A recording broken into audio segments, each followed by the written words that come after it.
Howdy there, folks, and welcome back to American Old West Tales today. We're fixin' to hit the trail, and reckon we'll be taking you on a journey through time, exploring them legendary yet all but forgotten ghost towns of the American Old West.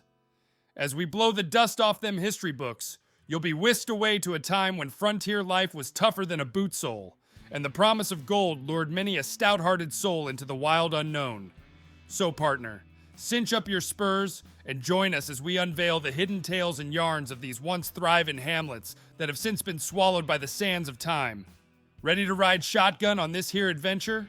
Well then, let's mosey on down the trail. Before we proceed further, if you are new here, please subscribe our channel, American Old West Tales, and share it with your friends.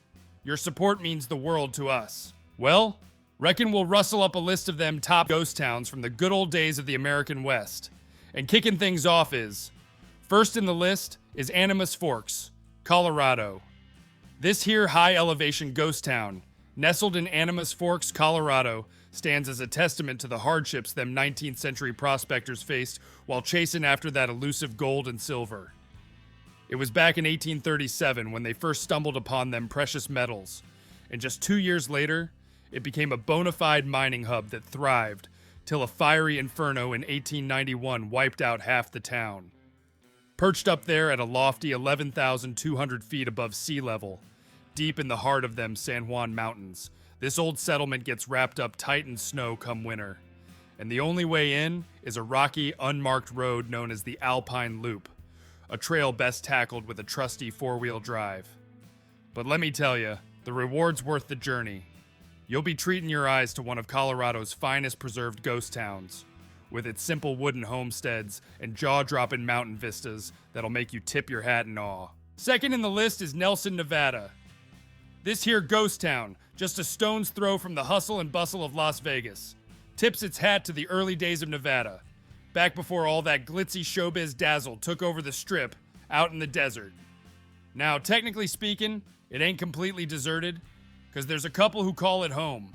But that ain't no bother, because they'll treat you to one of the most entertaining ghost town experiences this side of the Mississippi, guiding you through its colorful history with tales wilder than a bronco bustin'.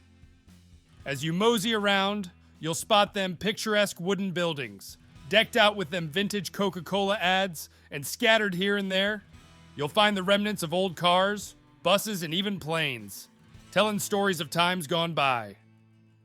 So partner, saddle up and let's head on down to Nelson, where history still echoes through them dusty streets. Next in the list is South Pass City, Wyoming. This here town, sitting about 10 miles north of the Oregon Trail, ain't no hidden gem, but it sure shines as one of the most genuine old settlements you'll find in the heart of the American West. It ain't been polished up none since folks up and left it behind in the early 1900s. The old gold mine's still standing, and you can still hear the clanking and clattering of them working machines. They say it made every miner in the vicinity deafer than a post. Then there's them white-faced timber houses, round about 20 of them, including an old saloon and a little museum for them curious souls.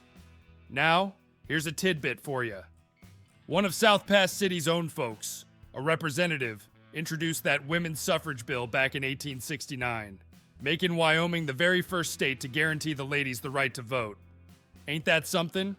So let's mosey on over to South Pass City and tip our hats to a piece of history that's still standing tall. Fourth in the list is Gold Point, Nevada. At the end of a long, parched desert road, past them bullet-riddled signs, you'll come upon this here old mining town, where the population's dwindled from a mighty 1,000 souls a century back to just a measly half dozen today. Them travelers who brave the 180-mile trek from Las Vegas do it for a real dive into the heart of the gold rush days. You can tip back a glass of whiskey in a saloon bar decked out with all sorts of antique relics and hunker down for the night in a miner's cabin, still sporting them period steel bed frames and walls plastered with pages from the history books.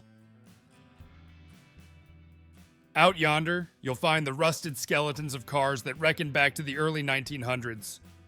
And come nightfall, Gold Point becomes one of the darkest corners of Nevada, offering up a sky full of stars for some mighty fine stargazing. So partner, if you're looking for a taste of the old days, Gold Point's waiting for you at the end of the trail. Fifth in the list is Kelso, California. Now, y'all can really conjure up images straight out of the Great Train Robbery right there in Kelso. It ain't your typical ghost town, mind you. It's an abandoned train depot, and it's got a tale to tell. Nestled in the dry-as-dust Mojave Desert, this here village once served as a welcomed oasis for them train travelers making their way betwixt Utah and Los Angeles. They relied on the natural springs of this here land for water and supplies. Nearby mines they sprung to life in the 40s, but just a decade later, they shuttered up shop. That's when the depot, it called it quits too, in 1986, and the town, it just started to wither away. But come 2005, this here ghost town found itself a new purpose, rising from the dust like a phoenix. It now stands as a visitor center for the Mojave National Preserve and a pit stop for them folks journeying betwixt Las Vegas and Palm Springs, breathing life back into its old spirit. So if you're passing through, don't forget to tip your hat to Kelso's renewed life, right there in the heart of the desert. Next in the list is Vulture Mine, Arizona. The legend goes like this. Back in 1863, a German settler was wandering through the wilds of Arizona when he spied a dead vulture. Now, instead of passing on by, something shiny caught his eye, a glimmering gold nugget. He picked it up, and little did he know that their nugget would lead him to one of Arizona's most prosperous gold mines. The Vulture Mine, they called it. Now they say this here mine might have coughed up over $200 million in gold and silver before it closed its doors in 1942. But don't let them shiny figures fool ya, because this place had a dark side too. It was a rough and tumble town where mines gave way, burying poor souls below, and above ground, they strung up others from the trees for trying to make off with the precious yellow stuff. Now, here's the kicker. The old cookhouse, the saloon, and even the brothel are being brought back to life, restoring the spirit of this bygone era for all you curious wanderers. So if you're looking for a taste of raw, authentic, and spine-tingling ghostly tales, Vulture Mine's the place to be. Saddle up, folks, because the Old West is calling your name. Next in the list is Ibex, California. Tucked away in San Bernardino County, there's a ghost town called Ibex, a place not many folks venture to these days. This here town had a couple of different gigs in its heyday.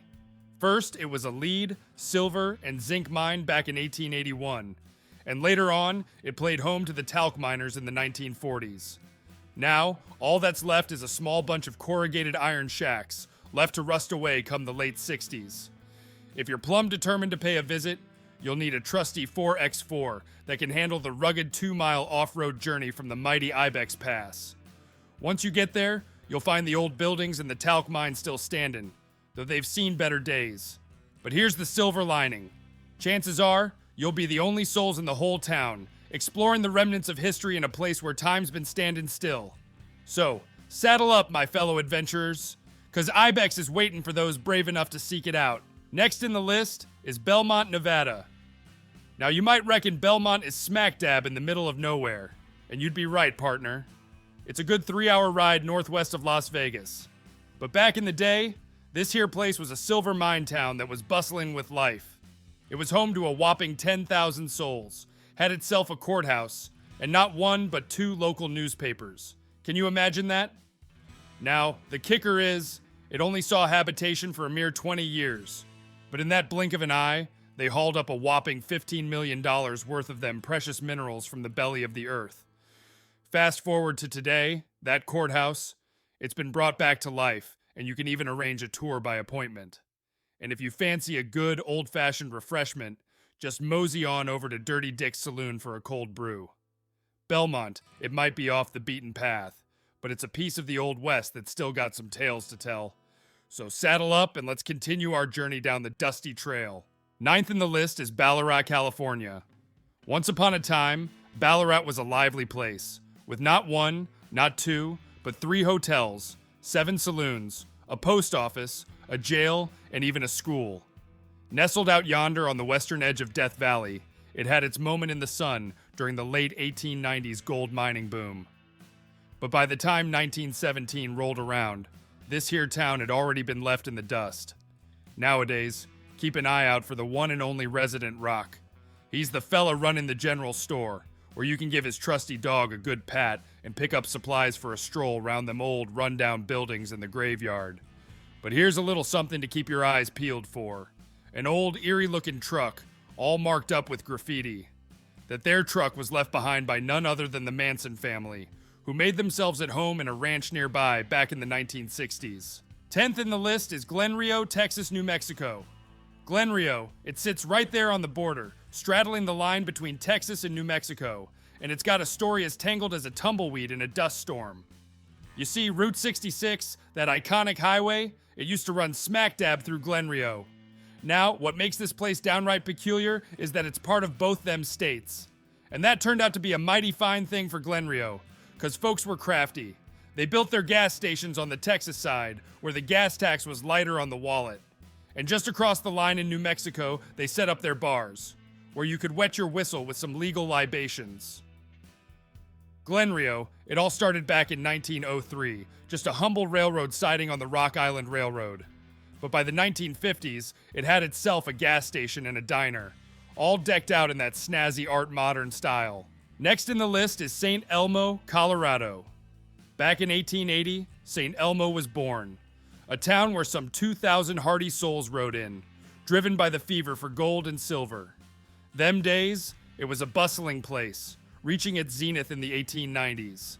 St. Elmo was the real deal, sporting a telegraph office, a good old general store, 5 fine hotels, a school for the young'uns, a newspaper office churning out news, and of course, more saloons than you could shake a stick at. To top it off, the Denver South Park and Pacific Railroad rumbled on through, keeping the town connected to the world beyond. The Mary Murphy mine, well, it sure did its part, pulling up over $60 million worth of gold from the depths of the earth. But like many a good tale from the Old West, this one too had its sunset. Come 1922, the ore ran dry, and the railroad came to a screeching halt.